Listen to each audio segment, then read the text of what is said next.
बिना भूमि के प्रशासन ने दिया पीएम आवास, अब कोर्ट के आदेश पर खाली होगी कब्जा की गई भूमि। कुछ ऐसे गई हाथ से करोड़ों की जमीन, पहले झुग्गी झोपड़ी डाली, फिर बना दिया पक्का मकान, और अब कोर्ट के आदेश के बाद हैरान परेशान नगर पालिका परिषद महाराजगंज के पडरी निवासी दिलीप सिंह ने डीएम को दिए एक प्रार्थना पत्र में लिखा है कि जयप्रकाश नगर में हमारे पिता ओम प्रकाश सिंह ने सन 2000 में जमीन ली थी, जहां उन्होंने बाउंड्री वॉल कराकर जमीन को घेर रखा था। लेकिन कुछ मनबड़ दबंगों ने पहले बाउंड्री वॉल को गिराया, फिर वहां झुग्गी झोपड़ी डालकर रहना शुरू कर दिया। धीरे धीरे समय बीतता गया और ये झुग्गी झोपड़ी पक्के मकान में तब्दील हो गई।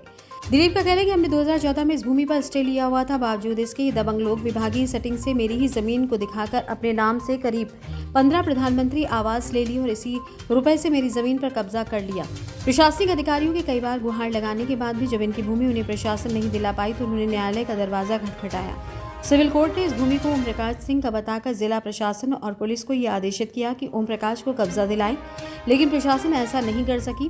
दिलीप सिंह का कहना है कि जब पुलिस के पास जाते हैं तो पुलिस कहती है कि आप आदेश लाते रहिए और मौके पर जाकर सिर्फ फोटो खिंचाकर रिपोर्ट लगाते रहेंगे। क्या नाम है आपका, क्या मामला है?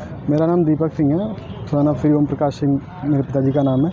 हम लोग पडरी बुजुर्ग वार्ड नंबर 17 के निवासी हैं। पिताजी ने हमारे सन 2000 में एक बैनामा ज़मीन लिया था, जो कि गोरखपुर रोड दालमिल के सामने स्थित है, जयप्रकाश नगर में। वहाँ पैमाइश कराकर हम लोग बाउंड्री वॉल चलवा चुके थे। 2007 गेट भी स्थापित कर दिया था। 2007 में कुछ उपद्रवी लोग जो है जगह जगह बाउंड्री वॉल को तोड़ने लगे, जिसकी जानकारी हम लोग शासन और प्रशासन को समय समय पर देते रहे। उसके उपरांत भी शासन हमारे पक्ष में कोई कार्य न कर सका। फिर हमने एक वाद दाखिल किया माननीय न्यायालय में, जिसका स्टे हमें तुरंत प्राप्त हो गया। फिर भी ये लोग अपने कार्य को रोके नहीं, लगातार जो है अंदर झुग्गी झोपड़ी अंदर डाल दिए। फिर भी हमने जगह जगह सैकड़ों बार लगभग प्रशासन को इस चीज़ का अवगत कराया गया।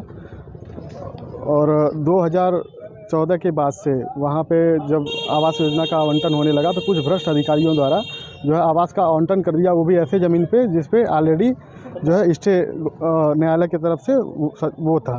2016 में हमें पहली डिग्री मिली थी, जिसका भी अनुपालन नहीं हो पाया था कई बार एप्लीकेशन देने के बावजूद। फिर हमने एक इजरा दाखिल किया 2018 में, जिसे अभी हाल फिलहाल में इजरा के दौरान हमें जो है गारंट मिल चुका है, और उसमें वो मकान गिरा के हमें कब्जा दिलाने की बात कही गई है। लेकिन प्रशासन हमारा साथ नहीं दे रहा है। अभी भी हम लोग जो है दर बदर भटक रहे हैं। डीएम से आपने मुलाकात किया था, क्या आश्वासन मिला है डीएम द्वारा? डीएम द्वारा कहा गया उचित कार्रवाई किया जाएगा, इसको जो भी आदेश है जो है इसके हिसाब से। स्थानीय पुलिस द्वारा कौन सी मदद आप मांगने गए थे जो नहीं मिला था? वहाँ हम गए थे फोर्स को लेके कि अब हमारा जो है हमारी प्रॉपर्टी जो पिताजी के जीवन भर की कमाई है उसे बचा लिया जाए, लेकिन अभी तक कोई सहयोग नहीं मिल पाया है। वहाँ गए हैं लोग, लेकिन फ़ोटो खिंचवा के वापस आ गए। महाराजगंज से शत्रुंजय कुमार सिंह की रिपोर्ट, दैनिक भास्कर।